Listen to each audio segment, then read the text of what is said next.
Good morning बच्चों। तो हमारी unit number 4 chemical kinetics complete हो गई थी। आज हमने यूनिट नंबर 5 स्टार्ट करनी है और इसका नेम है सरफेस केमिस्ट्री। सरफेस केमिस्ट्री क्या होती है? हमारी केमिस्ट्री की वो ब्रांच है जो हमें डिस्कस कराती है उन रिएक्शंस या उन प्रोसेसेस के बारे में जो किसी के सरफेस पर हो रही हैं, किसी सॉलिड या लिक्विड के सरफेस पर। तो that is called surface chemistry. तो सरफेस केमिस्ट्री में एक्चुअल में हमारे पास 3 टॉपिक हैं। एक एडजॉर्प्शन का टॉपिक है, दूसरा टॉपिक हमारे पास रहेगा कोलोइडल सॉल्यूशन का, और तीसरा टॉपिक हमारे पास रहेगा कैटालिस्ट का। तीनों टॉपिक को बारी बारी से पढ़ेंगे। पहले हम शुरू कर रहे हैं एडजॉर्प्शन किसको बोलते हैं। एडजॉर्प्शन क्या है? It is the process of attracting and retaining the molecules of a substance. ये एक ऐसी प्रोसेस है, तो इट इज़ द प्रोसेस, ऐसी प्रोसेस ऑफ अट्रैक्टिंग, अट्रैक्ट करना, एंड रिटेनिंग, रिटेनिंग का मतलब बनाए रखना, फिर वापस ना जाने देना, the molecule of a substance, किसी भी सब्सटेंस के मॉलिक्यूल को, on the surface of A solid और ए लिक्विड। मतलब आपके पास कोई सॉलिड है या कोई लिक्विड है, उसके सरफेस के ऊपर, सतह, सरफेस मतलब सतह के ऊपर मॉलिक्यूल्स का आना, किसी भी चीज़ के मॉलिक्यूल्स का आना, अट्रैक्ट करने का मतलब वो अपनी तरफ खींच रहा है मॉलिक्यूल को, सरफेस अपनी तरफ खींच रहा है। उसके बाद रिटेन कर लेता है उसको, रिटेन का मतलब सरफेस पे चिपका लेता है, वापस नहीं जाने देता। तो ये प्रोसेस को एब्जॉर्प्शन बोला जाता है। आप लोगों ने एक चीज़ पढ़ी होगी, एब्जॉर्प्शन, भाई कोई चीज़ एब्जॉर्ब हो गई है। एब्जॉर्ब होने का क्या मतलब है? अंदर चली जाए कोई चीज़। अगर हम स्पंज लें, फोम जिसे हम बोलते हैं, पानी डालें, आपको पता है वो उसके अंदर चला जाता है, फिर हम उसको यूँ दबाते हैं, उसमें से फिर पानी निकलता है, वो होती है एब्जॉर्प्शन। लेकिन अगर मॉलिक्यूल्स अंदर ना जाएं, कोई ऐसी प्रोसेस हो जिसमें मॉलिक्यूल अंदर ना जाएं, सरफेस पर आकर के चिपक जाएं, उसको एड्जॉर्प्शन बोला जाता है। एड्जॉर्प्शन किस में होता है? एड्जॉर्प्शन हमारा, जैसे मैं बात करूं, हमारे पास पानी है, पानी में मैं तेल डाल दूं, तेल अंदर नहीं जाएगा, उसके सरफेस के ऊपर एक लेयर बना लेगा, तो वो एड्जॉर्प्शन है। ठीक है ना? इसी तरह से मान लो आपके पास कोयला है, कोयले के सरफेस पर आकर के गैसेस चिपक जाती हैं, ये एड्जॉर्प्शन है। तो एड्जॉर्प्शन वो प्रोसेस है जिसमें मॉलिक्यूल्स किसी भी सब्सटेंस के, किसी सॉलिड या लिक्विड के सरफेस के ऊपर आकर के चिपक जाते हैं, ठीक है ना, और वापस नहीं जाते। तो that process is called adsorption. अब अगर हम बात करें एड्जॉर्प्शन में, हमारे पास 2 चीज होती हैं।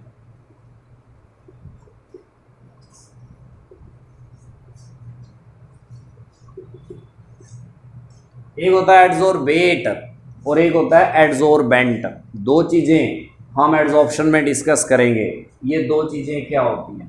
तो मान लो ये आपके पास कोई कोयले का पीस है, कोयला, ठीक है ना, और ये वो मॉलिक्यूल्स हैं जो इसके सरफेस के ऊपर आकर के चिपके हैं किसी भी चीज पे।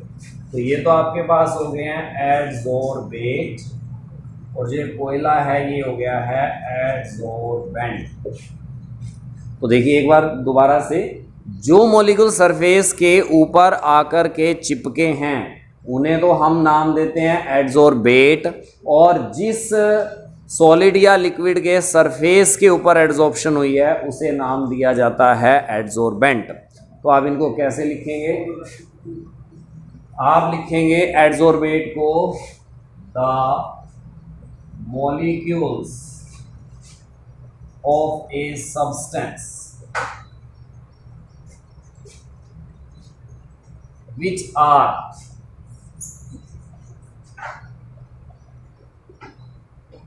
adsorbed on the surface of a solid or a liquid। वो मॉलिक्यूल्स, किसी भी सब्सटेंस के वो मॉलिक्यूल जो किसी सॉलिड या लिक्विड के सरफेस के ऊपर आकर के चिपक गए हैं, तो जो सरफेस पर आए हैं उन्हें हम एड्जॉर्बेट बोलते हैं। और एड्जॉर्बेंट क्या होता है? The surface at which adsorption takes place.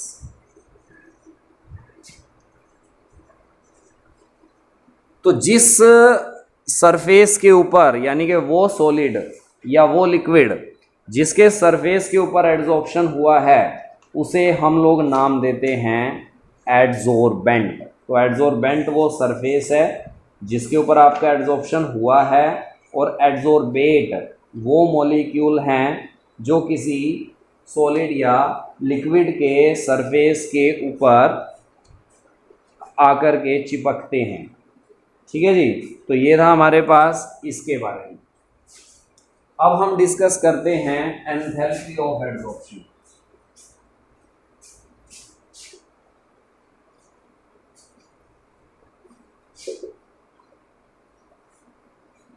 देखो, जो आपकी एड्जॉर्प्शन है ना, एड्जॉर्प्शन एक एक्सोथर्मिक प्रोसेस होती है।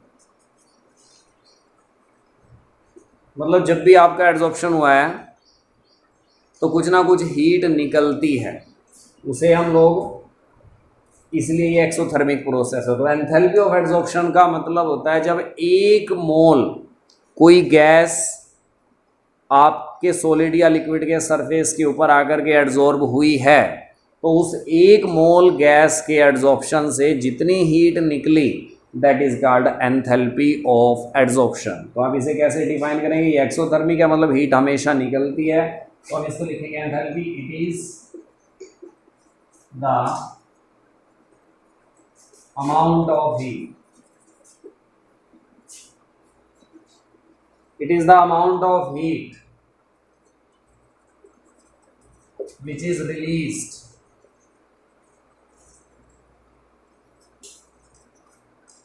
when 1 mole of a substance लिख लो या गैस लिख लो, is adsorbed on the surface of adsorbent। आपके पास कोई एड्जॉर्बेंट है, उस एड्जॉर्बेंट के सरफेस के ऊपर आकर के आपकी गैस एड्जॉर्ब हुई है। कितनी गैस एड्जॉर्ब हुई है? 1 मोल गैस एड्जॉर्ब हुई है। तो ऐसा होने में जितनी भी हीट निकलेगी that heat is known as enthalpy of adsorption. ठीक है, adsorbate, adsorbent, enthalpy of adsorption. तो ये था हमारे पास जनरल इंट्रोडक्शन एड्जॉर्प्शन के बारे में।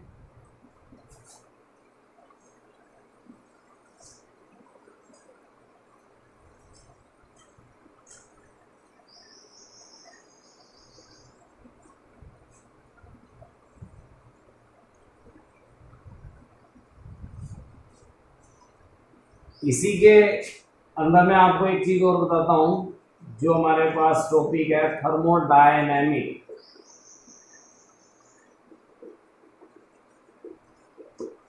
Feasibility of adsorption.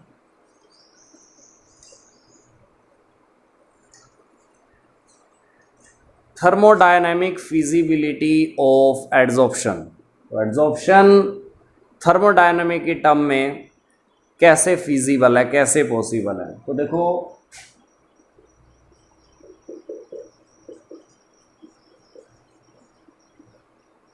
ये हमारे पास इक्वेशन है जो हमने थर्मोडायनेमिक 11वीं क्लास में यूनिट नंबर 6 थर्मोडायनेमिक थी, वहाँ पर ये इक्वेशन पढ़ी है।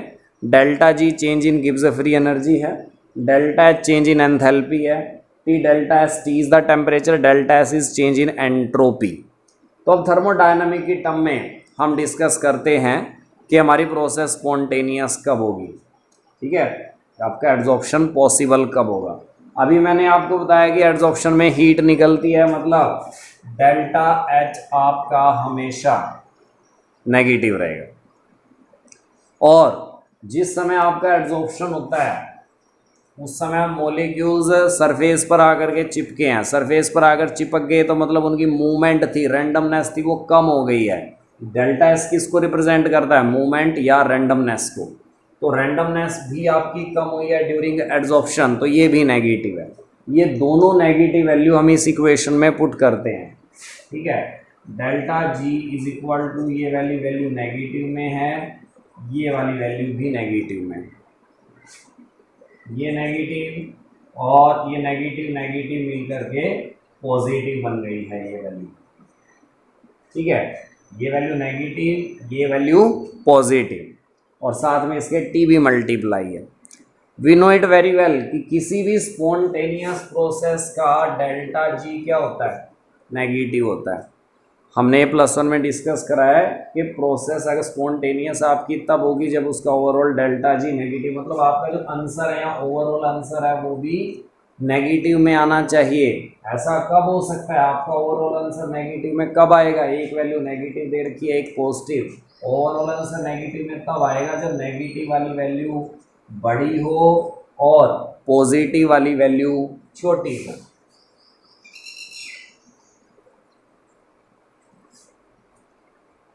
नेगेटिव वाली वैल्यू बड़ी होनी चाहिए, पॉजिटिव वाली वैल्यू छोटी होनी चाहिए। नेगेटिव वाली वैल्यू कौन है, डेल्टा एच, और पॉजिटिव वाली वैल्यू कौन सी थी, टी डेल्टा एस। यानी कि आपकी ओवरऑल प्रोसेस स्पॉन्टेनियस तब आएगी जब डेल्टा एच बड़ा होगा, टी डेल्टा एस छोटा होगा, यानी कि हीट निकलेगी ज़्यादा।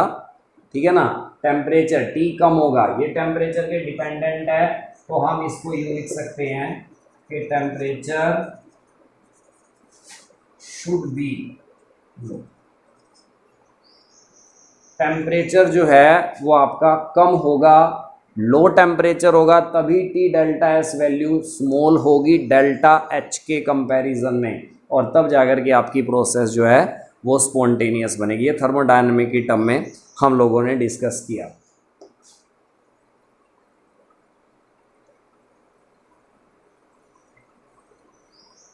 अब देखिए, मैं आपको बताता हूँ वो कौन कौन से फैक्टर्स हैं जो अफेक्ट करते हैं rate of adsorption. Factors affecting the rate of adsorption. सबसे पहला फैक्टर तो हमारे पास है nature of adsorbate. First factor जो है it is nature of adsorbate, मतलब आपने गैस कौन सी एड्सॉर्ब करी है आपके सॉलिड या लिक्विड के सरफेस पर। अलग अलग गैस का एड्सॉर्प्शन का रेट जो है वो अलग अलग होता है, तो डिपेंड करता है आपका एड्सॉर्बेट कौन सा है। तो first factor nature of the adsorbate, इसमें हम ये लिखेंगे different type of the adsorbate या different type of the gas has different power of the adsorption. दूसरा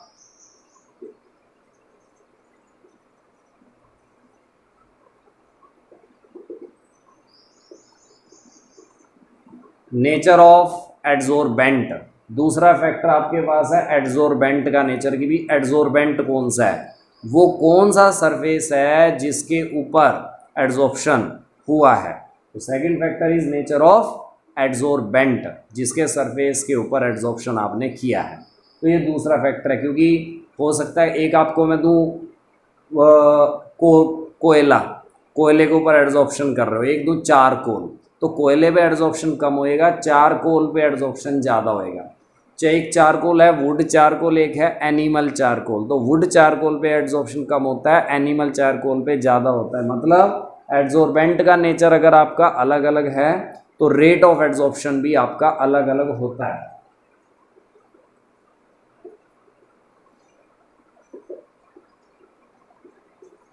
third factor is surface area. अगर आपका सरफेस एरिया ज़्यादा होगा तो आपका रेट ऑफ एड्सॉर्प्शन भी ज़्यादा होगा। ठीक है ना, तो सरफेस एरिया इंक्रीज करेंगे, with increase in surface area of the adsorbent rate of adsorption also increases. Why, because adsorption is an surface phenomena, तो सरफेस बढ़ेगा तो रेट ऑफ एड्सॉर्प्शन भी बढ़ेगा। Next factor is temperature. अभी हमने पढ़ा था adsorption is an exothermic process, तो आपका टेम्परेचर क्या होना चाहिए, should be low. Rate of adsorption is favourable at low temperature, ये मैंने अभी थर्मोडायनेमिक फिजिबिलिटी ऑफ एड्सॉर्प्शन कराई थी, उसमें भी आपको बताया था कि टेम्परेचर जो सा है ये आपका कम होना चाहिए।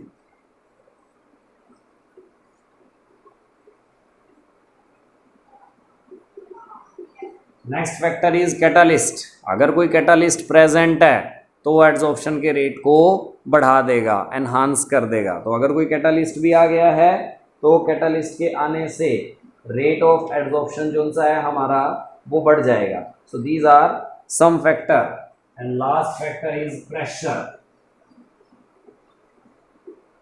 अगर हम प्रेशर बढ़ाएंगे तो हमारे गैस के मॉलिक्यूल लिक्विड या सॉलिड के सरफेस के क्लोज आते हैं। प्रेशर बढ़ाने से उनके ऊपर प्रेशर लग रहा है, फोर्स लग रही है जो उनको एड्सॉर्बेंट के क्लोज लेकर के जा रही है।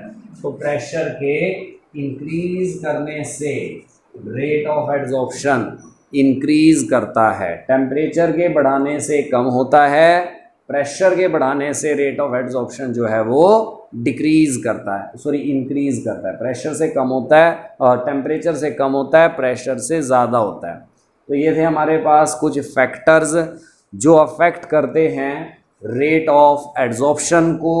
ये हो गया कंप्लीट। इसके बाद हमारे पास जो है टाइप्स ऑफ एड्सॉर्प्शन है, कितनी तरह का एड्सॉर्प्शन होता है।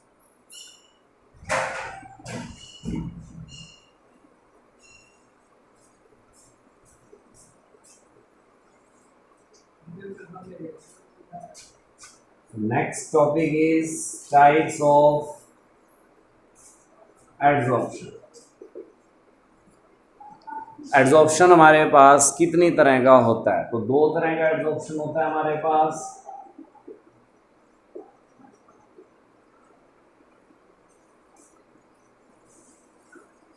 एक को बोलते हैं physical adsorption,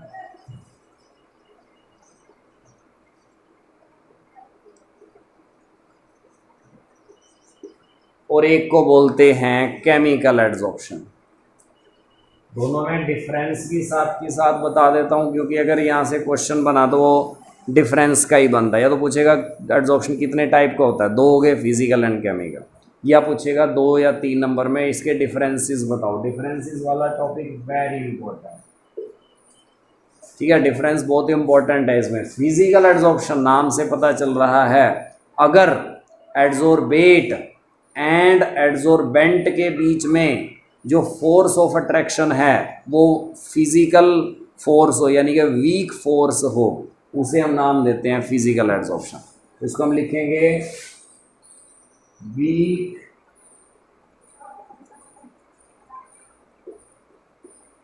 वंडरवाल्स force.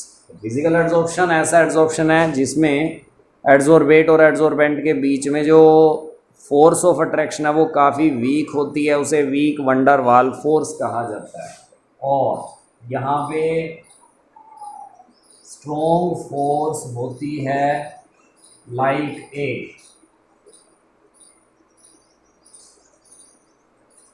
Chemical bond. एक केमिकल बॉन्ड जैसी स्ट्रॉन्ग फोर्स पाई जाती है वो केमिकल एड्सॉर्प्शन।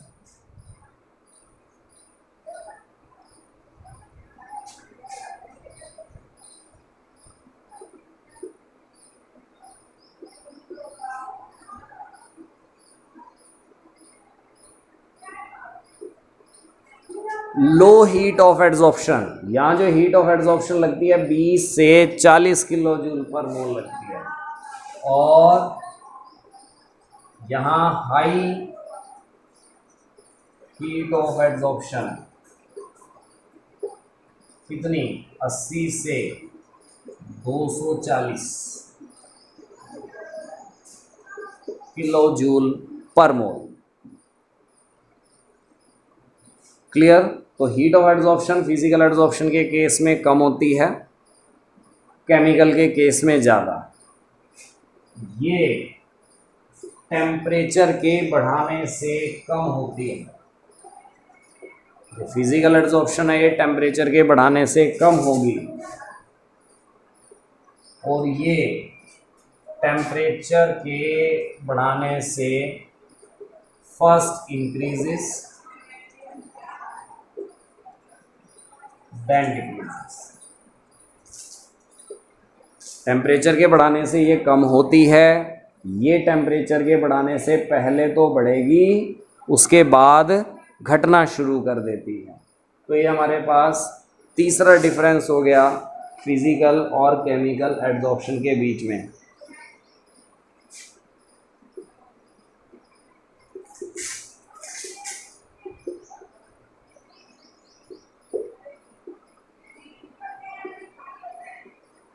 चौथा difference, physical and chemical adsorption में कोई एक्टिवेशन एनर्जी की ज़रूरत नहीं पड़ती, no activation energy is required.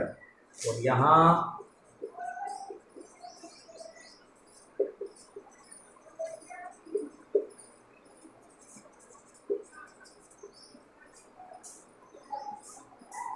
Activation energy is required, इधर ज़रूरत नहीं पड़ती एक्टिवेशन एनर्जी की, इधर एक्टिवेशन एनर्जी की ज़रूरत पड़ती है।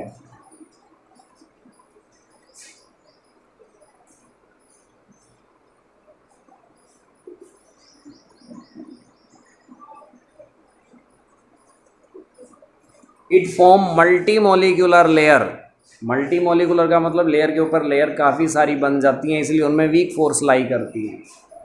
और इधर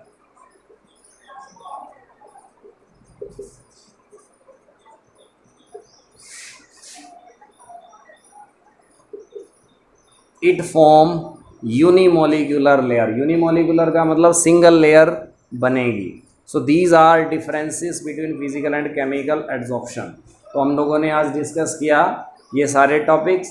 फिजिकल एड्जॉर्प्शन क्या होता है, अगर एड्जॉर्बेट और एड्जॉर्बेंट के बीच में वीक वंडरवाल फोर्स लाई करे उसे फिजिकल एड्जॉर्प्शन बोलते हैं, और अगर वहाँ पर एक स्ट्रॉन्ग फोर्स हो, एक केमिकल बॉन्ड जैसी स्ट्रॉन्ग फोर्स हो, उसे हम केमिकल एड्जॉर्प्शन नाम देते हैं। ठीक है प्यारे बच्चों, तो आज के लिए इतना ही रहेगा, आगे हम टॉपिक कल डिस्कस करेंगे। Thank you.